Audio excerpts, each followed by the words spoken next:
los medios que tenemos para defender a este colectivo. Blanca. Vamos a analizar cuáles son los principales delitos que sufren nuestros mayores gracias a Diego Muñoz, abogado experto en Derecho de la Familia. Diego, bienvenido. Hola, buenas tardes. Bueno, estamos hablando de un colectivo muy vulnerable, entiendo que está especialmente protegido. Bueno, no es que haya una legislación específica para protección de mayores, pero sí que, bueno, a través de todas las herramientas jurídicas que incluyen Código Penal, Código Civil, sí que, pues bueno, en una amplia medida sí que podemos de alguna forma protegerlos. Vamos a analizar cuáles son los principales delitos que se cometen contra las personas mayores. Vemos aquí una lista de ellos. Bueno, pues el maltrato físico, maltrato psicológico. ¿Tú qué te puedes encontrar como abogado? ¿Qué casos te puedes encontrar, por ejemplo, de maltrato psicológico? Bueno, pues el maltrato físico, maltrato psicológico, pues suele ser pues, lo habitual, pues a lo mejor cuidadores cercanos, pues que increpan de forma continuada, regular, hacen que minen su autoestima. Las personas mayores siempre abusándose de esa situación de superioridad y de poca disponibilidad de los mayores, ¿no?, para defenderse. En cuanto a maltrato físico, pues bueno, está tipificado como delito en función de la gravedad del daño causado, si necesita una primera curación, si necesita un tratamiento posterior. Y bueno, pues es el típico pues, golpes, etcétera, etcétera, que desgraciadamente pues, en algunas ocasiones pues, suceden. ¿Quién denuncia un maltrato psicológico? Porque me llama la atención, claro, que son personas vulnerables que muchas veces pues salen poco de casa, tienen cuidadores que a lo mejor ellos no pueden expresar que les están haciendo sentir de menos, que les insultan. Correcto. ¿Cómo llega ese caso a un despacho? Pues este es uno de los problemas porque normalmente este tipo de denuncias tienen que hacerlas el propio perjudicado y en algunos casos pues mediante a lo mejor familiares directos en función del grado de discapacidad o de minusvalía que pueda tener esta persona. Pero nos encontramos que así como en el aspecto residencial sí que se puede detectar a través del director de una residencia, claro, otros profesionales que pueden poner un conocimiento de fiscalía. En estos casos, en los que son en el domicilio, pues es más difícil, ¿no? Es más difícil. Vemos más delitos como el abuso sexual, totalmente terrible, abuso económico. También, ¿se queda la gente con el dinero de sus mayores?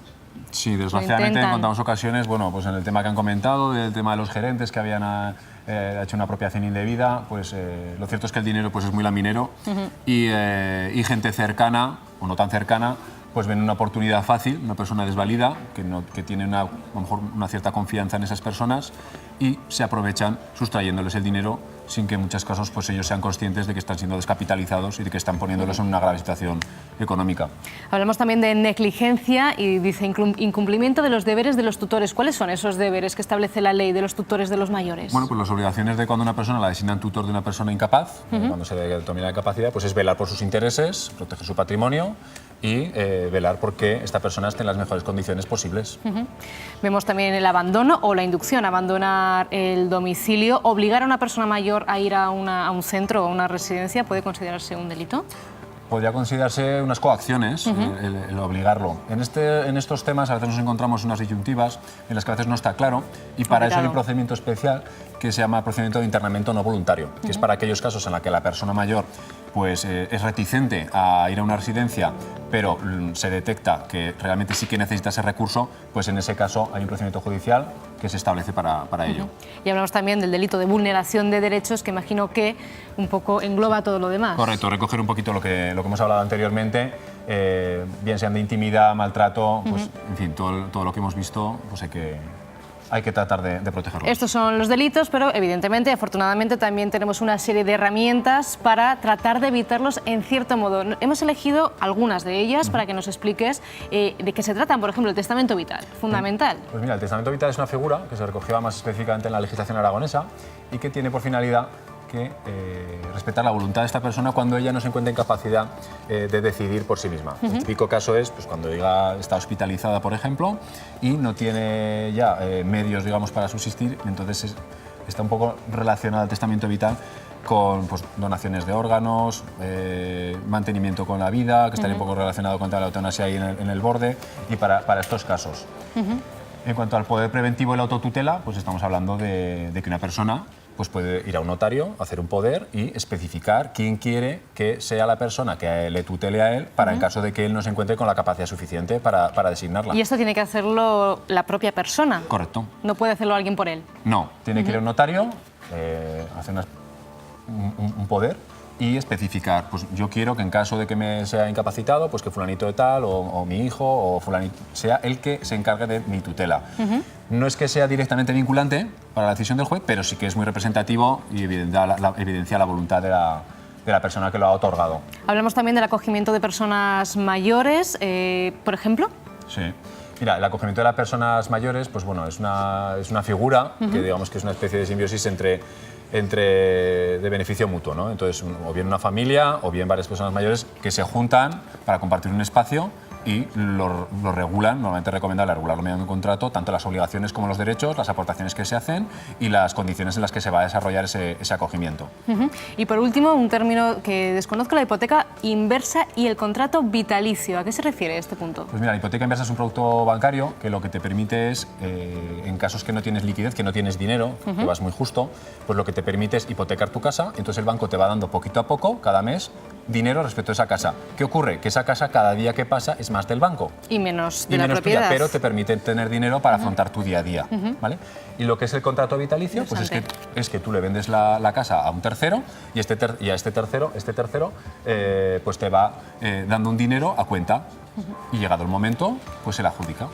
¿Las personas mayores son conscientes, conocen todas estas herramientas de las que disponen para tener una tercera edad más tranquila, disfrutar con menos preocupaciones? Pues yo creo que no del todo. Yo creo que sería importante, pues como en muchas materias que hay, pues el hacer una mayor difusión, una mayor información, sobre todo porque cuando eres más mayor pues no tienes tanta iniciativa a la hora de informarte y sería interesante pues que pudieran conocerlas para que tengan más seguridad y para que ellos puedan afrontar el futuro con más tranquilidad. Has hablado de la figura de las personas tuteladas y vamos a ver, porque en Aragón hay muchas personas tuteladas, en total unas 1.200, vemos el número, el porcentaje que hay por diferentes provincias, pero ¿qué es exactamente esa figura? O sea, ¿a qué personas puede tutelar un gobierno, en este caso el de nuestra comunidad? Bueno, pues normalmente lo que es la tutela se deriva de la incapacidad. Cuando presentamos un procedimiento de incapacidad, normalmente cuando vienen al despacho lo que les sugerimos es que directamente vayan a Fiscalía. En Zaragoza lo lleva el juzgado número 13, todo el tema de incapacidades, y allí directamente de oficio lo solicitan. Se pueden solicitar unas medidas cautelares para que designen a un tutor de forma provisional, así en un periodo corto de tiempo pues ya tener esa situación cubierta.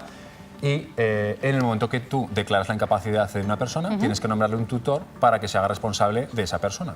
Es decir, por lo que hemos comentado antes, ¿no? Para que vele por sus intereses, gestione el patrimonio, etcétera, etcétera. Entonces, la tutela implica pues gestionar todas estas especificidades. Velar también por los derechos de esa persona y por su cuidado. Gestionar su patrimonio, gestionar porque esté en condiciones salubres en su casa, que tenga un sitio en condiciones, etcétera, etcétera. Y tomar decisiones pues, que a lo mejor él no podría tomar por sí solo. Bueno, Diego Muñoz, muchísimas gracias por acompañarnos y por ayudarnos a entender pues esos delitos y también las herramientas de las que disponemos. Gracias, Diego. De nada, vosotros.